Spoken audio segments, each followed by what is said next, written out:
আসসালামু আলাইকুম everyone, আরকেডিয়াস YouTube channel থেকে আপনাদের সবাইকে স্বাগতম। তো বন্ধুরা, আজকে একটি নতুন ভিডিও নিয়ে হাজির হয়েছি। আজকের এই ভিডিওতে আলোচনা করব প্রাথমিক সহকারী শিক্ষক পদে আরও একটি বিশাল সুসংবাদ রয়েছে। সেই সুসংবাদটি কি, সে বিষয়ে আলোচনা করব। আপনারা হেডলাইনে দেখতে পাচ্ছেন যে প্রাথমিকের সৃষ্টি হচ্ছে 20,000 শিক্ষকের পদ। আপনার 20,000 শিক্ষকের পদ সৃষ্টি হয়েছে।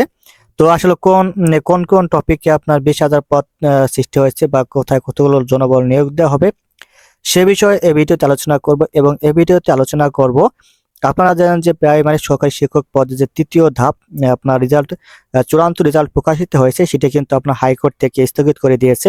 তো হাইকোর্ট থেকে যে স্থগিত করে দিয়েছে সেটা কি মূলত এখানে পরবর্তী সময় কি হতে পারে বা নতুন কোনো আপডেট নিউজ কি আসতে পারে সে বিষয়ে আলোচনা করব। এবং বন্ধুরা, এই বিষয়টি আলোচনা করব, এখানে আপনাদের 20,000 পদ আপনার সৃষ্টি করছে। এই 20,000 পদে কারা কারা আবেদন করতে পারবেন, এখানে আবেদন করতে কি যোগ্যতা লাগবে, তো সে বিষয়ে আলোচনা করব। তো বন্ধুরা, আপনারা দর্শক ভিডিওটি শুরু থেকে শেষ পর্যন্ত দেখতে থাকুন, তাহলে আপনারা অবশ্যই অনেক উপকৃত হবেন। এবং আপনি যদি আমার এই চ্যানেলে নতুন হয়ে থাকেন, চ্যানেলটা অবশ্যই সাবস্ক্রাইব করে রাখবেন যাতে পরবর্তী ভিডিও আপনি খুব সহজে পেতে পারেন। তো চলুন ভিডিওটি শুরু করা যাক।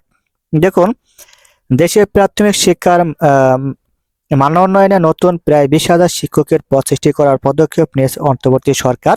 এখানে কি কি বলা আছে?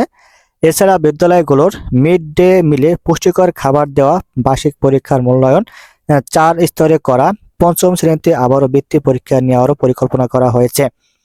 প্রাথমিক ও গণশিক্ষা মন্ত্রণালয় সূত্রে এসব তথ্য জানা গেছে। সূত্র জানায়, বিদ্যালয়গুলো শিক্ষকের প্রায় 20,000 নতুন পদ সৃষ্টি করা হচ্ছে। এর মধ্যে 9,572টি সহকারী প্রধান শিক্ষকের পদ ইতিমধ্যে অনুমোদন দিয়েছে জনপ্রশাসন মন্ত্রণালয়, যা সহকারী শিক্ষকদের পদোন্নতির মাধ্যমে পূরণ করা হতে পারে। আর সঙ্গীত শারীরিক শিক্ষার শিক্ষকের জন্য 5,166টি পদ এবং চারুকলা শিক্ষকের জন্য 5,000-এর বেশি পদ সৃষ্টির কাজ শুরু হয়েছে। এইসব শিক্ষককে অঞ্চলভিত্তিক পদায়ন দেওয়া হতে পারে। এদিকে বিদ্যালয়ের শিক্ষার্থীদের জন্য আবার দুপুরের খাবার মিড ডে মিল চালুর জন্য অন্তর্বর্তী সরকারের উচ্চ পর্যায় থেকে সবুজ সংকেত পাওয়া গেছে। আর এবার মিড ডে মিলে সংযুক্ত হতে যাচ্ছে ডিম, দুধ, পাউরুটি, কলা, মৌসুমী ফলের মতো পুষ্টিকর খাবার।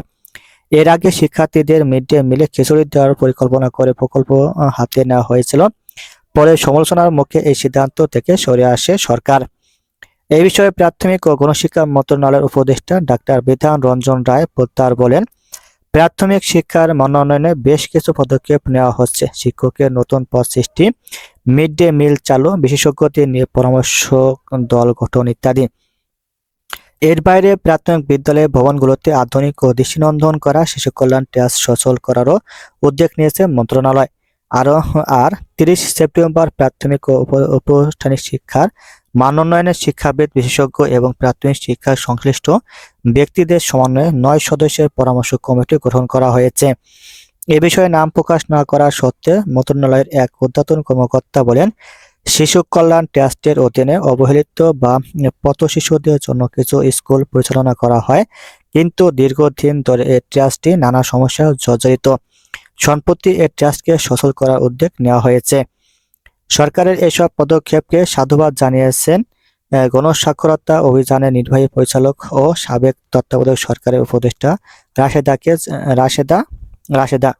রাশেদাকে চৌধুরী। তিনি বলেন, প্রাথমিক শিক্ষার মান উন্নয়ন আমাদের প্রধান লক্ষ্য, আর এজন্য যুগোপযোগী বাস্তবসম্মত পরিকল্পনা নিতে হবে এবং তা ধাপে ধাপে বাস্তবায়ন করতে হবে। মন্ত্রণালয় সূত্র বলছে, আগামী বছর থেকে পঞ্চম শ্রেণীর বৃত্তি পরীক্ষা আবার চালু প্রাথমিক সিদ্ধান্ত হয়েছে। এছাড়া চলতি বছর থেকে প্রথম থেকে পঞ্চম শ্রেণীতে বার্ষিক পরীক্ষা নেওয়া হবে। আর এই পরীক্ষার মূল্যায়ন হবে 4 স্তরে। বৃত্তি পরীক্ষা চালু বিষয়টি নিয়ে প্রাথমিক ও গণশিক্ষা মন্ত্রণালয়ের সচিব ফরিদ আহমেদ বলেন, জাতীয় শিক্ষাক্রম 2012 এর আলোকে প্রয়োজনীয় পরিমার্জন শেষে আগামী বছর থেকে পঞ্চম শ্রেণীতে বৃত্তি পরীক্ষা নেওয়ার প্রাথমিক সিদ্ধান্ত হয়েছে। আর চলতি বছর থেকে বিদ্যালয়গুলোর বার্ষিক পরীক্ষা অনুষ্ঠিত হবে। একসময় বিদ্যালয়ে বাছাই করা শিক্ষার্থীদের নিয়ে হতো প্রাথমিক বৃত্তি পরীক্ষা। 2009 সাল প্রাথমিক শিক্ষা সমাপনী পিএসসি পরীক্ষা চালু হওয়ার পর বৃত্তি পরীক্ষা বন্ধ করা হয়। পিএসসি পরীক্ষা ফলাফলের ভিত্তিতে সর্বোচ্চ নম্বর পাওয়া শিক্ষার্থীদের বৃত্তি দেওয়া হতো। 2009 সালের পর 2022 সালে আবার প্রাথমিক বৃত্তি পরীক্ষা পরীক্ষামূলকভাবে চালু করা হয়। পঞ্চম শ্রেণীর বার্ষিক পরীক্ষায় যারা 25% বেশি নম্বর পেত তারাই এই পরীক্ষায় অংশ নেওয়ার সুযোগ পেয়েছিল। পরে 2023 সালের ফেব্রুয়ারিতে বৃত্তির জন্য নির্বাচিত 82,383 জন শিক্ষার্থীর তালিকা প্রকাশ করা হয়। তার মধ্যে 33,000 জন ট্যালেন্ট পুলে মেধাবৃত্তি এবং 49,383 জন সাধারণ বৃত্তি পায়। ট্যালেন্ট পুল বৃত্তিপ্রাপ্তরা মাসে 300 টাকা এবং সাধারণ গ্রেডে বৃত্তিপ্রাপ্ত মাসে 225 টাকা করে পায়। এছাড়া উভয় ধরনের বৃত্তিপ্রাপ্তদের প্রতি বছর 225 টাকা করে এককালীন দেওয়া হয়। উপজেলা বা থানায় প্রাথমিক বৃত্তি পরীক্ষায় অংশগ্রহণকারী শিক্ষার্থীর সংখ্যার অনুপাত উপজেলা বা থানা কোটা নির্ধারণ করে ট্যালেন্ট পুল বৃত্তি বণ্টন করা হয়।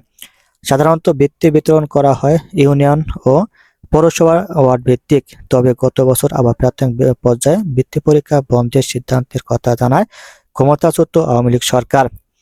মন্ত্রণালয় সূত্রে বলছে, চলতি বছর থেকে প্রাথমিক পর্যায়ে সব শ্রেণীতে শ্রেণীভিত্তিক মূল্যায়নের পাশাপাশি বার্ষিক পরীক্ষা নেওয়া হবে। আর এই পরীক্ষা মূল্যায়ন হবে 4 স্তরে। এর মধ্যে 39 নম্বর পর্যন্ত সহায়তা প্রয়োজন স্তর, 40 থেকে 59 পর্যন্ত সন্তোষজনক, 60 থেকে 79 পর্যন্ত উত্তম এবং 80 থেকে 100 এর মধ্যে পদার্থ অতি উত্তম স্তর বলে বিবেচিত হবে। চলতি বছর প্রাথমিক পর্যায়ে প্রথম থেকে তৃতীয় শ্রেণীতে চালু হয় নতুন শিক্ষাক্রমে। প্রাথমিক থেকে তৃতীয় শ্রেণী পর্যন্ত কোনো পরীক্ষা ছিল না। তবে গত 5 আগস্ট ছাত্র জনতার আন্দোলনের মুখে শেখ হাসিনা সরকারের পতন হলে নতুন শিক্ষাক্রম বাতিল বলে অন্তর্বর্তী সরকার। সূত্র আরো বলছে, আগামী 2 ডিসেম্বর থেকে প্রাথমিকের সব শ্রেণীতে বার্ষিক পরীক্ষা শুরু হতে পারে। ইতিমধ্যে এ বিষয়ে বিদ্যালয়গুলো নির্দেশনা পাঠানো হয়েছে। জানতে চাইলে প্রাথমিক শিক্ষা অধিদপ্তর মহাপরিচালক ডক্টর মোহাম্মদ আব্দুল হাকিম বলেন, ইতিমধ্যে বার্ষিক পরীক্ষা নেওয়ার বিষয়ে বিদ্যালয়গুলোর নির্দেশনা পাঠানো হয়েছে, দ্রুতই রুটিন প্রকাশ করা হবে। উল্লেখ্য, প্রাথমিক ও গণশিক্ষা মন্ত্রণালয়ের সর্বশেষ বার্ষিক প্রতিবেদন অনুযায়ী দেশে প্রাথমিক বিদ্যালয় রয়েছে 1,14,539টি। এর মধ্যে সরকারি প্রাথমিক বিদ্যালয় 65,565টি। এসব বিদ্যালয়ের শিক্ষার্থী রয়েছে 2,05,46,091 জন প্রাক প্রাথমিক সহ।